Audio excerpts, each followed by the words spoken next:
Welcome to Podcasts Suck, a podcast about starting a podcast, where we dive headfirst into the wild, wacky, and sometimes frustrating world of podcasting.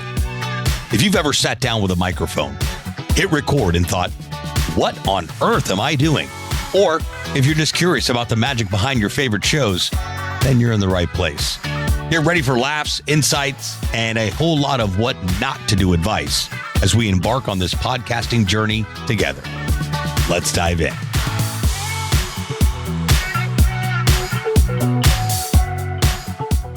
What's happening, future podcasters, existing podcasters, returning podcasters? We welcome all of you to episode 5 of Podcasts Suck. Today, we're talking all about podcast equipment. Sebastian, what kind of microphone do I need? Do I need a bunch of fancy equipment? The answer is no. In fact, I've always said this. Since iPhones have really become very robust pieces of technology in the palm of our hands, you can literally record a podcast on your phone. Remember the headphones they used to include with iPhones? Sorry, Android users. The corded ones? Those things are fantastic because they have that little microphone on the cord. As long as that's not rubbing against your shirt or your hair or whatever, then you're good to go. But nobody wants to recognize that. They see Joe Rogan having a $400 microphone, and they're like, I need that. When you don't, you just need to keep it simple. But technology and equipment continues to evolve. I'm just dumbing it down to say, hey, you can technically take those corded headphones with a microphone in a quiet place and record on the voice recorder on your iPhone. Literally. In fact, Spotify for Podcasters, formerly Anchor.fm, allows you to record and upload right to the platform, right? I believe right from the app. I've been wrong before. But again, I wanted to break it down for you to make it as simple as possible for you to understand. You don't need a bunch of expensive equipment in order to start your podcast or to sound good, more importantly. Now, as of late, one of my favorite microphones, don't worry, I'm going to drop a link in the show notes here to make your life so much easier, is the Audio-Technica USB mic. The sound that comes from this is nothing short of remarkable. It's the Audio-Technica Audio-Technica AT2005 USB cardiodynamic USB XLR microphone. What does that mean? Let me break that down for you. USB XLR means that you can plug it into your computer via USB, plug and play. Or if you happen to have a receiver like a Scarlett Studio or Focusrite Scarlett Studio receiver, or any type of receiver that accepts an XLR microphone jack or a Rodecaster Pro, whatever you got, you can utilize this mic with an XLR cable. That's going to improve the quality just that much more. It's already great on USB. I'm telling you. The clients that I get the opportunity to work with, most are not that technically inclined with audio equipment, obviously.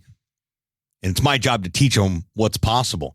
And before we'd say, yeah, get the Rodecaster and spend $700-800 on equipment and everything's going to work out great. And then we spent 3 weeks putting all the equipment together. And I was like, wait a second, there's got to be a better way. And then I picked up one of these Audio-Technicas. It's actually my travel mic.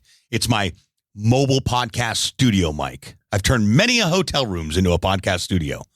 You just move the desk around right in front of the window so you got good lighting. Get the upgraded internet. I know most of them come for free or with your resort rewards program. Get the upgraded version because basic internet, well, if you're recording via Zoom or Riverside, it's a less than pleasurable experience. So side note there.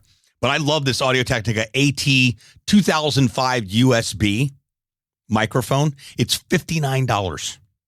It used to be like $120, I think. I swear it went down in price. Its previous model was a great microphone. It's just like your basic, like stand-up comedy type of microphone. This one's a little more sleek, looks a little more professional, and it's got a good like weight to it. So when you take it, it's not light and flimsy.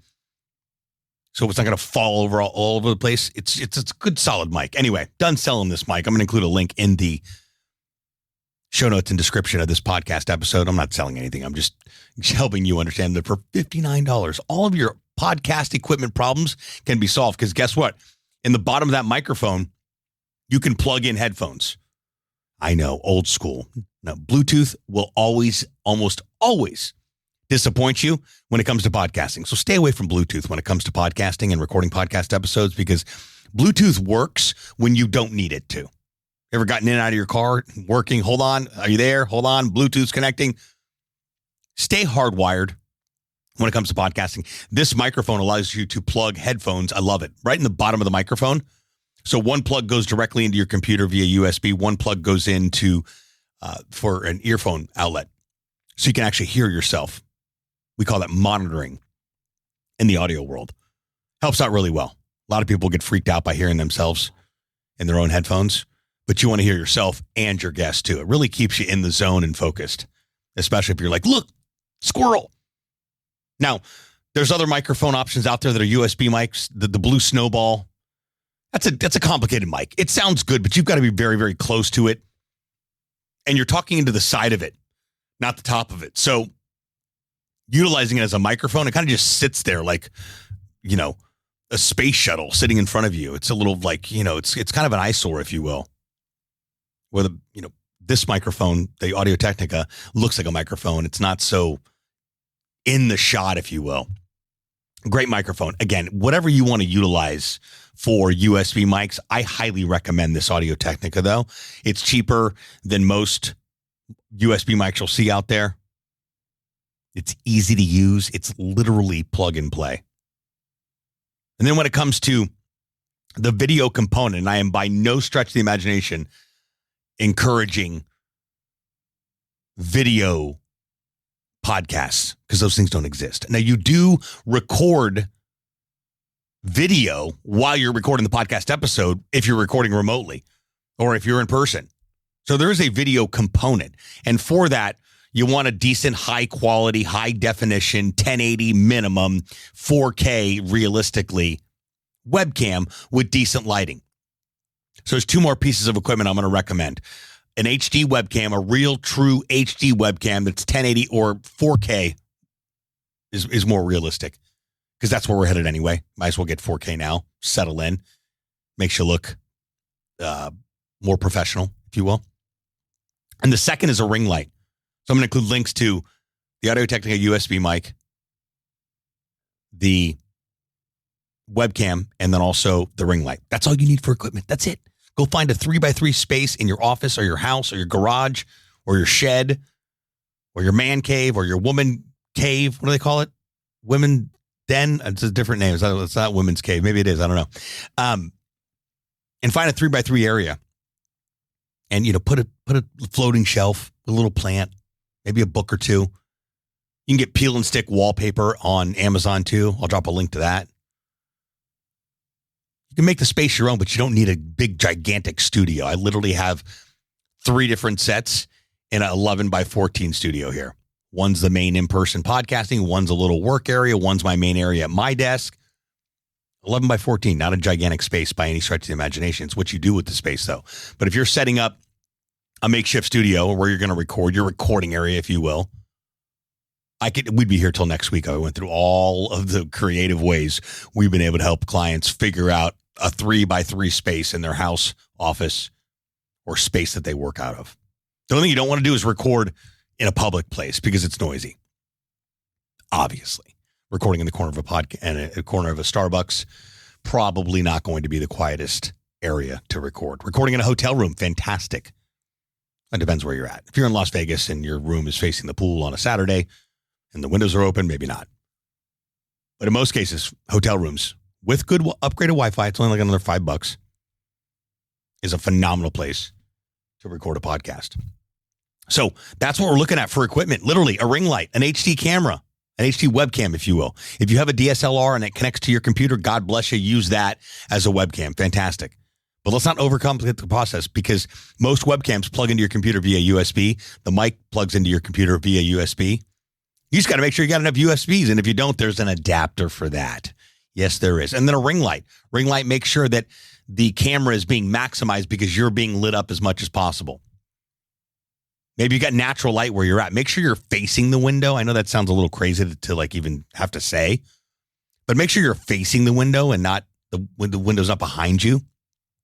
We want the light in your face. We want your pretty face to be lit up as much as possible.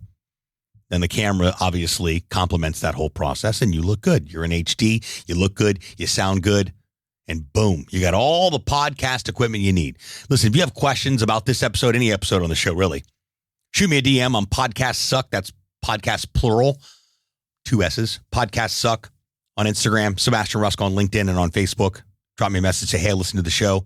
And I have a question about this, that, or the other. I will respond to each and every one of you lovely people. If you're listening to these episodes, you're thinking, wow, this is a lot of work.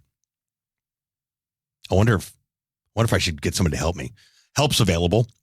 We've got a proven podcast launch solution. It's a 90-day program we run you through to take you from idea to iTunes in 90 days or less by starting a podcast. So if you want to talk about what's possible, see if you're a fit for the program, you can use the link in the podcast description to schedule a call with us. If you want to write it down right now, if you happen to have a pen handy, which is rare these days, you can schedule a call with us at podcastlaunchlabnow.com. That's podcastlaunchlabnow.com. Hope you're leaving this episode knowing at least 1 or 2 things that you did not know about your podcast equipment. Again, any questions, hit me up and I will talk to all of you lovely people. Thanks so much for tuning into this episode. We sure do appreciate it. If you haven't done so already, make sure you're subscribed to the show wherever you consume podcasts. This way we get updates as new episodes become available. If you feel so inclined, please leave us a review and share the show with someone you know should start a podcast or may already have one. And remember, podcasts suck if you don't have one. Until next time, friends.